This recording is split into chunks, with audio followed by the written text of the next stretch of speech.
दास के दायक सतगुरु राम। अनंत कोटि जन सहाय के ताय करो प्रणाम। सतगुरु को एको शब्द मन कोई देवे मान। तो सहज होत है संत दास मुश्किल सो आसान। भक्ति भक्त भगवंत गुरु चतुर नाम बहु एक। जिनके पद रज परसता नासत विघ्न अनेक। सब धरती कागद करहूँ सब वन कलम कटाय। सात समुद्र छाई करहूँ सतगुरु गुण लिख्या न जाय। राम राम राम राम राम। आप सभी के अंदर विराजमान परमात्मा के पावन चरणों राम राम। आनंद श्री सदगुरु सुखराम जी महाराज के अंदर अर्जस पदराग मंगल 18 चल लाइट लाइट।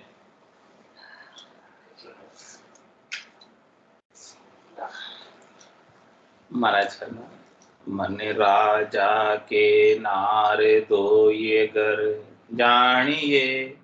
पुत्र 18 8 कन्या 10 ठानिए। मन राजा के नार दो ये गर जानिए। पुत्र 18 8 कन्या 10 ठानिए। एकन को सुन पियर जुग के माय हैं। दूजी को सुन सांझ मुगत के माय हैं। एकन को सुन पियर जुग के माय हैं। दूजी को सुन सांच मुगत के माय हैं। जासू राखो हेत पियरा ले जावसी। जा का पुतरी पूत मनो से लावसी। जासू राखो हेत पियरा ले जावसी। जा का पुतरी पूत मनो से लावसी। एकण का नित्य पूत फजीती करत है। दूजी का राख्या पास बहुत सुख पावसी। एकण का नित्य पूत फजीती करत है। दूजी का राख्या पास बहुत सुख पावसी। दिन दिन सुख अपार मोख ले जावसी। दिन दिन सुख अपार मोख ले जावसी। जिन संग मिलिए मोख माने ती कीजिए। कह सुख देव नर का जाय तिका तज दीजिए। जिन संग मिलिए मोख माने ती कीजिए। कह सुख देव नर का जाय तिके तज दीजिए। मन राजा के नार दो ये गर जानिए। पुत्र 18 8 कन्या 10 ठानी। महाराज कह रहे हैं कि मन राजा है और उसके 2 नारियां हैं। एक सुमता है और दूसरी कुमता है। तो सुमता के पुत्रों का वर्णन आ जाना है। कल कुमता के पुत्रों का वर्णन हुआ था। तो कुमता के पुत्रों में आए थे लोभ, डाव, सांसा, मत्सर, दगो, द्वेष, दावो, क्रोध, अहंकार, अविश्वास, मद, मान, पाखंड। ये 13 बेटे हैं। और बेटियां हैं तृष्णा, निंदा, गात, ममता, दुर्मति। ये 5 बेटियां हैं। इस प्रकार से ये कुमता नारी का संग जब करता है मन, तो उनके संग से ये उत्पन्न होते हैं। क्या क्या उत्पन्न होते हैं? कुमता के संग से लोभ उत्पन्न होता है, डाव उत्पन्न होता है, सासा उत्पन्न होता है, मत्सर उत्पन्न होता है और दगा उत्पन्न होता है और द्वेष उत्पन्न होता है। ये सब कुमता की उत्पत्ति है। महाराज कह रहे हैं कि मन सबके भीतर है और सबके भीतर ये सब चीजें उत्पन्न होती है। तो इसका क्या तात्पर्य है कि इस मन ने, राजा ने कुमता का संग किया है, उसकी वजह से ये सब चीजें, कुमति की वजह से, खोटी मति की वजह से, खोटी बुद्धि की वजह से ये सब चीजें पैदा होती है, उत्पन्न होती है। तो कह रहे हैं कि खोटी बुद्धि रखोगे तो ये सब चीजें पैदा होगी, और ये सब चीजें जो पैदा होगी तो ये बाधक बनेगी। कहाँ लेकर जाएगी? इस जो कुमता रूपी नारी का पियर कहाँ है? संसार में। पियर इसका संसार में। ये कुमता नारी कहाँ से आई? संसार से आई। ये सब संसार के हैं, यानी माया के हैं सब। तो महाराज कह रहे हैं कि जहां से आई है वहीं लेकर जाएगी। ये माया से है, संसार से है इसका पियर, तो ये इसके पियर लेके जाएगी मन राजा को, और फिर यहाँ जो है ये सब चीजें उत्पन्न होगी। तो एक एक चीज का महाराज वर्णन करके बता रहे हैं।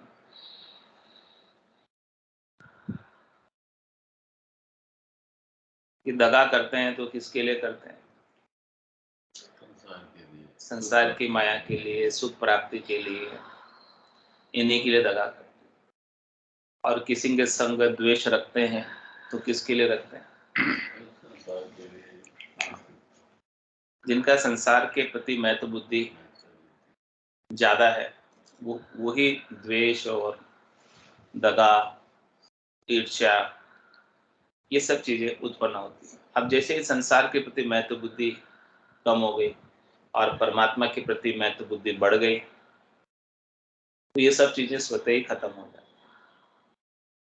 कबीरा खड़ा बाजार में, मांगे सबकी खेर, ना कहूं से दोस्ती, ना कहूं से बैर।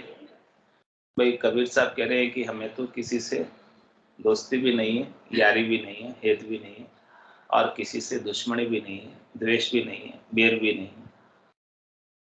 क्योंकि उनकी दृष्टि संसार पे, संसार की माया पर है ही नहीं। ये सब राग द्वेष तेरी मेरी जो कुछ भी धारणाएं होती है वो सब संसार की माया की होती है। और जिसकी बुद्धि संसार की माया से उठ गई, यही विराग बुद्धि है। संसार की माया से उठना ही विराग बुद्धि है, और इस विराग बुद्धि के बिना मोक्ष प्राप्त नहीं होता। खड़ो हो बस।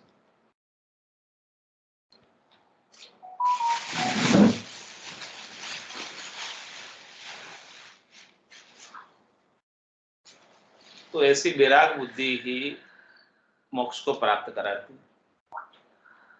बिना विराग बुद्धि के मोक्ष नहीं मिलता। जब तक राग संसार के अंदर बना रहता है तब तक तीन लोकों में जाता और आता है, और जिसका राग संसार से कम हो गया वो त्रिलोकी से छूट गया। तीन लोक सु भया उदासी, जे जन अमर लोक का वास। अमर लोक का वास प्राप्त करना है तो तीन लोक के सुखों से, तीन लोकों के फलों से, तीन लोकों की पदवियों से उदासीन होना, उनके प्रति तटस्थता का भाव आए कि नहीं चाहिए, तभी जाके चौथे लोक का साम्राज्य प्राप्त होगा, चौथे लोक का वास मिलेगा, और वो भी हमेशा हमेशा के लिए। और वो चौथा लोक ही नीचकर है। तो कह रहे हैं महाराज कि ये द्वेष है और दावा है। दावा भी करते हैं तो किसका करते हैं? शरीर और शरीर से संबद्ध संसार के सुखों का दावा करते हैं, अधिकार जताते हैं।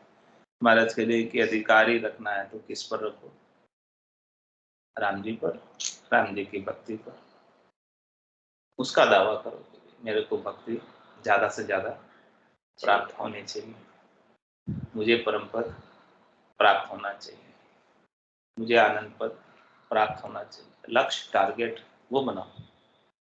आपको लक्ष्य ही बनाना, टारगेट ही बनाना है, तो क्यों नहीं छोटा मोटा लक्ष्य टारगेट क्यों बनाते? क्यों नहीं सीधा परम पद प्राप्ति का ही लक्ष्य बनाओ, जो एक ही बार में सीधा काम हो जाए। छोटी छोटी जगह जाकर, छोटे छोटे लक्ष्य बनाकर, छोटे छोटे चीजों में सुख पाकर, वो नाड़े खाड़े छीलर की तरह जो सूख जाता, वहां सुख कितनी देर मिलेगा? और कोई सीधा सागर कोई लक्ष्य बनाएगा जो कभी सूखने वाला ही नहीं। तो महाराज कह रहे हैं कि चल हंसा उन देश समंजा मोती, ऐसा देश अजब निराला, बिन शशि भान हो दूजियाला, नहीं काल की चोट जिला मिल ज्योति, चल हंसा उन देश समंजा मोती।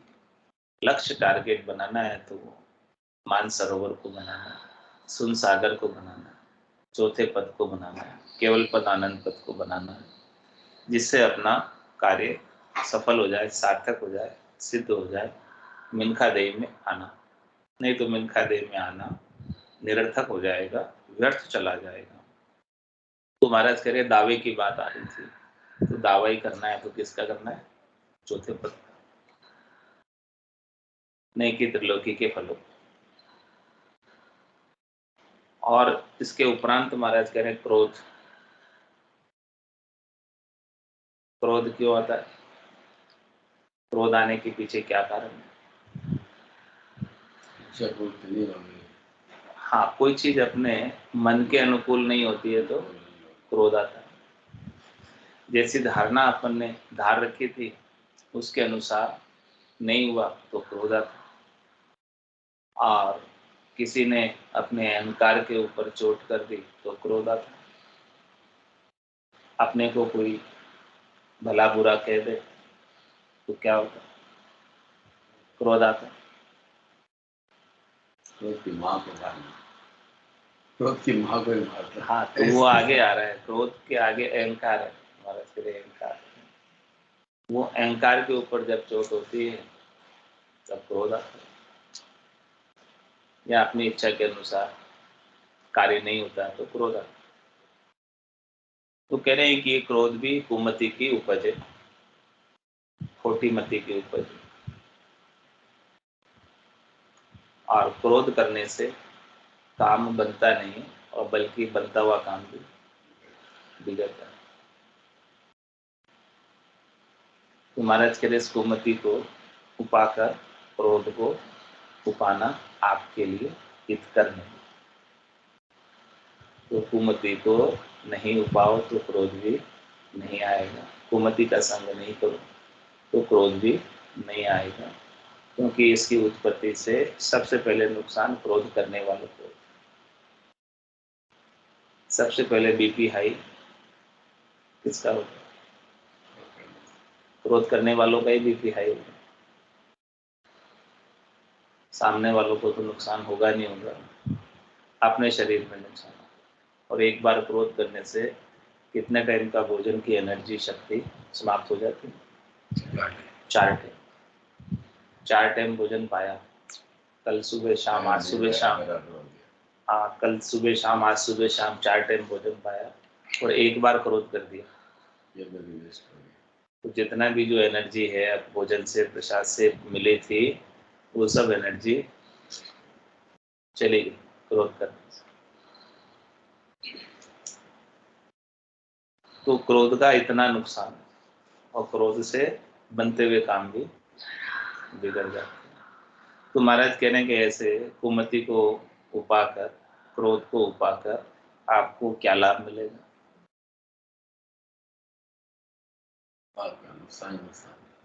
कुछ लाभ नहीं होने वाला। ये सब चीजें महाराज कह रहे हैं कि करने से कुछ भी लाभ होने वाला नहीं है। तो इसीलिए क्रोध के नहीं उपाना चाहिए क्रोध को, लेकिन आ जाता है, आ जाता है। क्रोध कोई उपाता है लेकिन आ जाता है। अब कहाँ से आ जाता है? कहाँ से आ जाता है? आप जैसा स्वभाव नहीं है मेरा जी। नहीं, कहाँ से आ जाता है क्रोध? फिर ये कोई अपेक्षा तो नहीं करी तो सोचूंगा। सत्संग में आने का यही तो फायदा है कि कुछ ज्ञान तो नहीं मिलेगा। हमारे सतगुरु तो बिना ही चाहे आ जाता है, ये बिना ही बुलाए मेहमान है क्रोध। हाँ? कोई चाहता नहीं है कि क्रोध आए, कोई करना तो नहीं चाहता क्रोध, लेकिन आप ही दो ही विधि से मानी थे। आ जाता है। राम नाम की दवाई है, और कोई दवाई नहीं है। महाराज कह रहे यही तो बता रहे, क्योंकि राम नाम की दवाई पी लो, इन 8 पेयर खाता रहो, तो आपो आप ये सब चीजें शांत हो जाए। और न तो केमिस्ट के जानो, हाँ, न कोई दवाखाना में जानो, होम्योपैथी एलोपैथी ये काम क्रोध लोभ मोह अहंकार, इन सब की दवाई एक ही है, राम जी का नाम। और दूसरी दवाई है उमा कहत में अनुभव अपना, सत हरि भजन जगत सब सपना। अपन संसार को सच्चा मानते हैं इसलिए क्रोध आता है, यथार्थ मानते हैं कि ये संसार सच्चा है इसीलिए तो क्रोध आता है। जो अपने इच्छा के अनुकूल नहीं हो रहा है उसे क्रोध आता है। तो अपन ने जो इच्छा की है उसको अपन ने सत्य माना है कि ये इच्छा पूरी होनी चाहिए, ये संकल्प मेरा पूरा होना चाहिए, ये विकल्प मेरा पूरा होना चाहिए, लेकिन है वो संकल्प विकल्प सब संसार के। तो इनको सत्य मानने की वजह से ही क्रोध आता है। इनको जिस दिन नाटक रूप खेल रूप मानने लग जाओगे फिर कोई क्रोध करेगा? नाटक में हो जाएगा, खेल में हो जाएगा, तो फिर कुछ क्रोध रहेगा ही। एक मिनट बाद वापस पता था। हाँ, अच्छा, क्रोध भी दूसरा क्षणिक होता है, थोड़ी देर का ही होता है। हमेशा हमेशा आप क्रोध में रहना चाहो रह सकते हो? वो तो खरी नरक है। नहीं, ये आत्मा का स्वभाव नहीं है क्रोध करना, आत्मा का स्वभाव नहीं है, ये मन की वजह से आता है। फिर पछतावा क्या था? हाँ, आत्मा का स्वभाव तो आनंद में रहने का है, लेकिन आत्मा मन के संग लग जाती है इसलिए क्रोध आ जाता है। मन के संग लगकर क्रोध उपा लेती है। आत्मा का नहीं स्वभाव है क्रोध करना, आत्मा का स्वभाव तो आनंद में रहने का। ईश्वर अंश जीव अविनाशी चेतन अमल सहज सुख राशि। ये परमात्मा का नाम लिया 10 जना ऐसा क्रोधी हो तो मुझे कटो बुलाए परमात्मा ये निकाले जैसे दाता बच्चे जीव रहती जैसे बच बच रह रहा ऐसे ही रहना और अपने को अपना कार्य करना, इन सब के बीच रहते हुए अपना को अपना कार्य करना।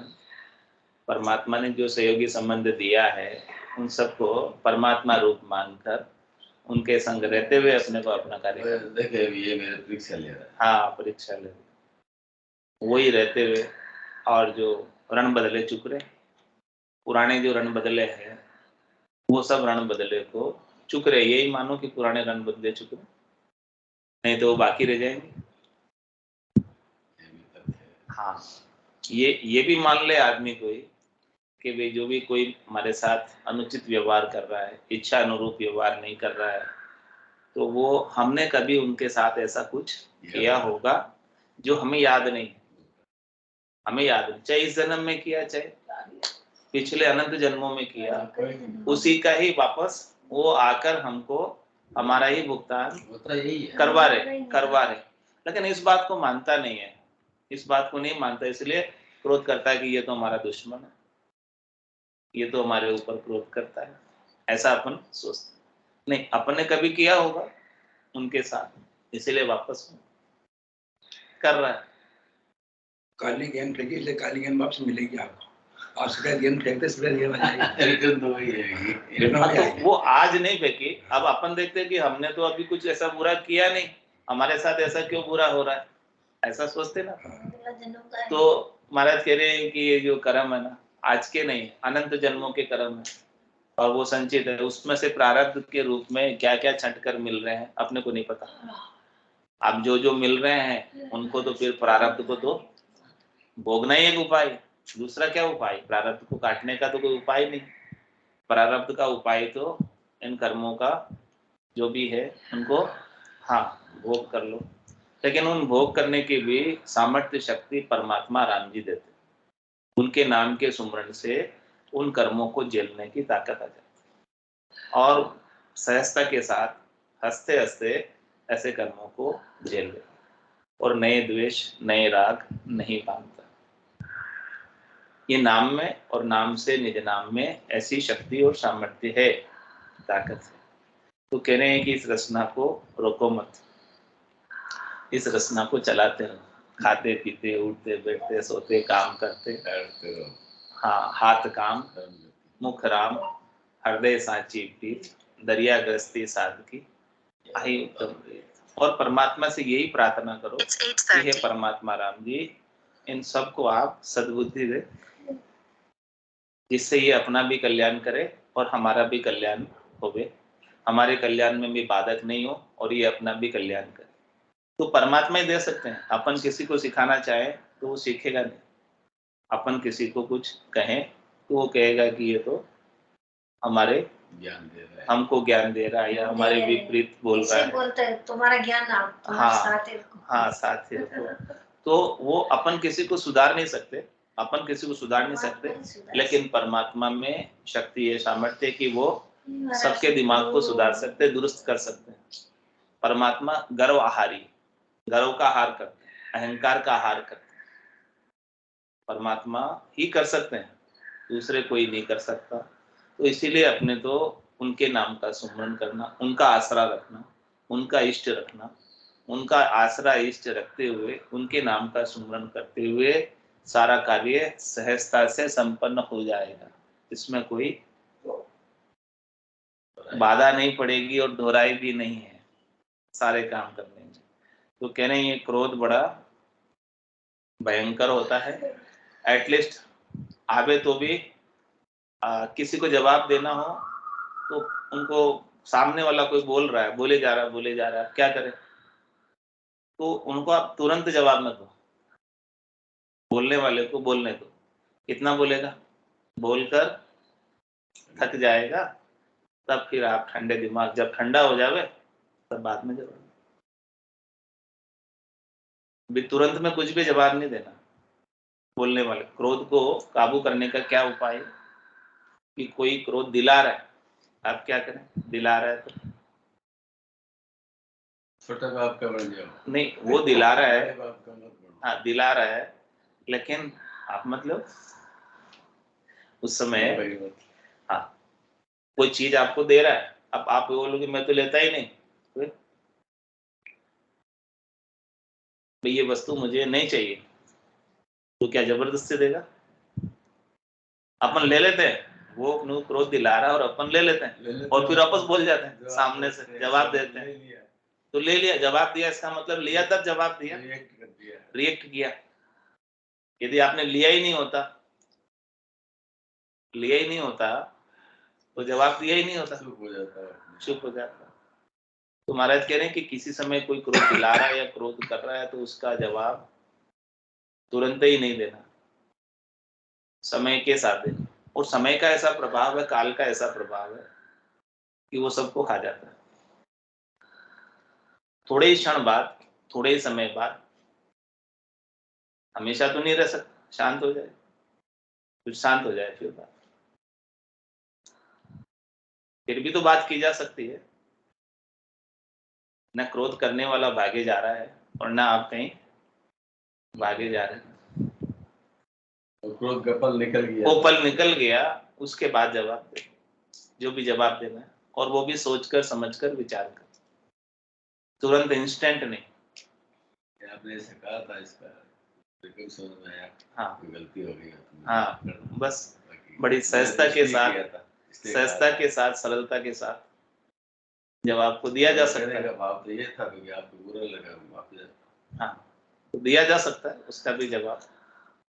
तो कह रहे हैं कि महाराज इस प्रकार से क्रोध को नहीं करना और शांत रहना, और जिस समय क्रोध आवे उस समय अपने भीतर सुमरन को बढ़ा दो, राम नाम को रसना से भूत को काम लगा दो। हाँ, काम लगा दो। यदि अपने अंदर भी उद्वेग आ रहा है क्रोध का, तो उस समय क्रोध करने की बजाय सुमरन को बढ़ा। तो कह रहे हैं कि ये सब जो है उत्पत्ति कुमता की, क्रोध की उत्पत्ति भी कुमति की वजह से होती है। तो कह रहे हैं कि जब आपको कुमति का संग करना ही नहीं है, तो संग ही नहीं करोगे कुमति का, तो क्रोध क्यों आएगा? कुमति के संग की वजह से क्रोध आता है। और उसके पश्चात महाराज फरमा रहे हैं कि कुमति का पुत्र अहंकार है, अपने को अहंकार हो जाता है, कृतत्व अभिमान हो जाता है अपने करने का। अनेक प्रकार के अहंकार होते हैं इस संसार में। शरीर के सौंदर्य का अहंकार हो जाता है, शरीर के सौष्ठव का अहंकार हो जाता है, धन का अहंकार हो जाता है, संपत्ति का अहंकार हो जाता है, हाँ, वैभव का अहंकार हो जाता है, और सबसे मोटा अहंकार ज्ञान का भी हो जाता है कि मैं ज्ञानी हूँ, मेरे समान कोई जानता नहीं है, तो उसका भी अहंकार हो जाता है। तो कह रहे कि ये अहंकार जो है कुमति की उत्पत्ति है। ज्ञान का अहंकार भी कुमति की वजह से आता है, और सब चीजों का अहंकार भी कुमति की वजह से आता है। गर्व, गुमान, अहंकार अविद्या का मूल है। अविद्या के कारण से ये चीजें उत्पन्न होती है कुमति की वजह से। कुमति क्या? अविद्या ही तो है, ज्ञान का अभाव ही है कुमति। तो उसकी वजह से अहंकार उत्पन्न होता है, और अहंकार उत्पन्न होने से जीव जो है परम पद में पहुंच नहीं पाता। वो परम पद में जाने का रास्ता कितना है? लंबा चौड़ा, राई के दाने के 20वें भाग, 20वां हिस्सा, इतना बारीक है। हाँ, उस बारीक रास्ते में जाने के लिए सब चीजें यही उतारनी पड़ेगी। काम, क्रोध, लोभ, मोह, अहंकार, इन सबको साथ लेकर उस देश में, चौथे देश में, संतों के देश में, रामजनों के देश में प्रवेश नहीं है, नो एंट्री। उनके साथ जा नहीं सकते। वो सब चीजें यहीं उतारोगे तभी जा पाओगे। तो महाराज करे अपने को तो जाना है, और जाए नहीं जाए। क्यों चांडक साहब? और जाए नहीं जाए, ऐसा ज्ञान मिलता रहेगा तो हो सकता है। हाँ भाई, जिसके भाग्य में लिखा होगा वही जा पाएंगे। सब तो नहीं जाते ना, सब नहीं जा पाते हैं। तो अपने को जाना है तो ये सब चीजें अपने को ध्यान रखनी। महाराज अपने को चेता रहे कि इन सब चीजों का संग करोगे तो जा नहीं पाओगे। जाना तो चाहते हो आप, लेकिन यदि इनका संग किया तो ये अटका रोक लेंगे, जाने नहीं देंगे। और जाने नहीं देंगे तो कैसे जाओ? इनको जब तक आप पकड़े रहोगे तब तक ये आपको पकड़े रहेंगे। इनको जब आप छोड़ दोगे ये भी आपको छोड़, ऐसा ही होगा। उनका पक्ष लेओगे तो ये आपको जाने नहीं देंगे, ये जाने नहीं देंगे, प्रोत्साहन नहीं दोगे तो चल। हाँ, तो फिर अपने आप ही चले जाओगे। हाँ, सिक्के के दो पहलू है। तो इस प्रकार से ये अहंकार भी बाधक हो जाता है परम पद की प्राप्ति में। और फिर इसके पश्चात आता है अविश्वास। अविश्वास की उत्पत्ति किसकी है? कुमति की। अपन संतों के ज्ञान पर, सदगुरु के ज्ञान पर, केवली भगवंतों के ज्ञान पर, वेदों के ज्ञान पर, पुराणों के ज्ञान पर, शास्त्रों के ज्ञान पर विश्वास नहीं करते। रामायण, गीता, महाभारत जो बड़े अद्भुत विलक्षण ग्रंथ है, उन सब ग्रंथों के ज्ञान पर विश्वास नहीं करते। पता नहीं, कह रहे हैं इसमें बात, वो सत्य है कि नहीं, किसने स्वर्ग देखा, किसने वैकुंठ देखा, किसने परम मोक्ष देखा, ऐसी बात अपन कर ले। तो महाराज कह रहे हैं कि संत सदगुरु केवली भगवंतों ने जो अपने अणबे के वचन कहे, उसमें कोई सुनी सुनाई बात नहीं कही कि आप विश्वास नहीं करो। उन्होंने तो सारी बातें पहले अपने गट के भीतर अनुभव की, प्रत्यक्ष प्रमाणित की अपने गट के भीतर, और उसके पश्चात उन्होंने अपनी अनुभव की वाणी, अपने गट के अनुभव सारे बताए कि देखो हमको ऐसा ऐसा गट के भीतर आनंद आ रहा है, स्थान स्थान पर, कमल कमल पर, और यदि आप भी करोगे तो आपके भीतर भी ऐसे आनंद की उत्पत्ति निश्चित रूप से हो। लेकिन करने के लिए पहले उनके वचनों पर विश्वास तो करना पड़ेगा। विश्वास नहीं, अंधविश्वास। हाँ, और यदि विश्वास भी नहीं करोगे, विश्वास भी नहीं करोगे उनके वचनों पर, तो वो ज्ञान आपकी पल्ले कैसे पड़ेगा? कह रहे महाराज केश बराबर आतरो जेंस राखे को तो आ कृपा ना बने, ऐसी कुदरत। संतों के ज्ञान पर पूर्ण विश्वास, नैचा, प्रतीति, दृढ़ता करके और राम जी के नाम के सुमरण को जो संत सदगुरु केवली भगवंत बताते हैं, सदगुरु विधि जो बताते हैं, उनके अनुसार अक्षर से जैसे जैसे उन्होंने बताया धारण करें, और धारण करोगे तो उसका आनंद आपके गट के भीतर आना आरंभ हो जाएगा। और अविश्वास करोगे, नैचा नहीं करोगे, प्रतीति नहीं करोगे, दृढ़ता नहीं पाओगे, तो ज्ञान तो सबको बता रहे हैं संत सदगुरु केवली भगवंत, और सबको समान रूप से बता रहे हैं। लेकिन जो विश्वास कर लेता है, घोड़क में खा ले सो खा ले, परख न लेवे। महाराज के संतों के ज्ञान की कोई परख तो है नहीं। परख तो यही है कि आप इस पर विश्वास करके धारण कर, विश्वास करके धारण कर लिया तो आपका फल इसको मिल जाएगा। और जो विश्वास नहीं करता वो धारण भी नहीं करता, और धारण भी नहीं करता तो उसका फल उसे नहीं मिलता। आसन हमारा गगन मंडल में, रहूं जगत के माई, मेरे को मेरा जन जाने और को गमनाए। मेरे जन का क्या तात्पर्य? जिन्होंने मेरे ज्ञान पर विश्वास किया और जिसने मेरे ज्ञान को धारण किया, सदगुरु विधि से साधना की और घट पर्चों का अनुभव किया, वही उस देश को जान सकता, वही उस देश में पहुंच सकता है। उस देश का आनंद उसे ही मिल सकता है जो इस मार्ग पर चला है। जो कभी चला ही नहीं, जिसने कभी सुना ही नहीं, जिसने कभी देखा ही नहीं, और जिसने विश्वास किया ही नहीं, तो उसे वो आनंद कैसे मिलेगा? ऐसे विलक्षण आनंद से, अद्भुत आनंद से वंचित रह जाते हैं विश्वास नहीं करने की वजह से। तो ये जो अविश्वास है वो किसका पुत्र है? कुमता का। कुमति की वजह से ऐसे स्वार्थ रहित संतों के ज्ञान पर विश्वास नहीं करते, खोटी बुद्धि की वजह से। और आगे महाराज कुमता का पुत्र बता रहे हैं मद। मद किसको कहते हैं? नशा हो गया, नशा कोई चीज का नशा, हाँ, धन का नशा हो, चाहे मान बढ़ाई का हो। हाँ, ऐसा मद है, मान है कि अपना सम्मान होना चाहिए, अपने को पूजित होना चाहिए। कुछ भी संसार की क्षणिक वस्तुओं का मद हो जाता है, नासमान वस्तुओं का मद हो जाता है, नासमान पदों का मद हो जाता है, अनेक प्रकार के मद होते हैं। वो सब मद भी परमात्मा पद को प्राप्त करने के अंदर बाधक हो जाता है। और सबसे बड़ी माया जीणी माया है, मान, बड़ाई, शोभा, ये सबको चाहिए।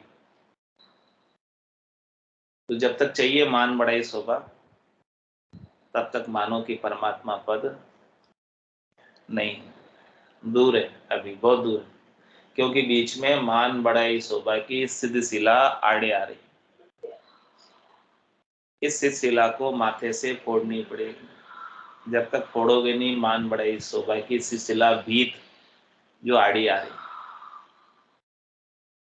कोई अपने को सम्मान कर दे, कोई अपना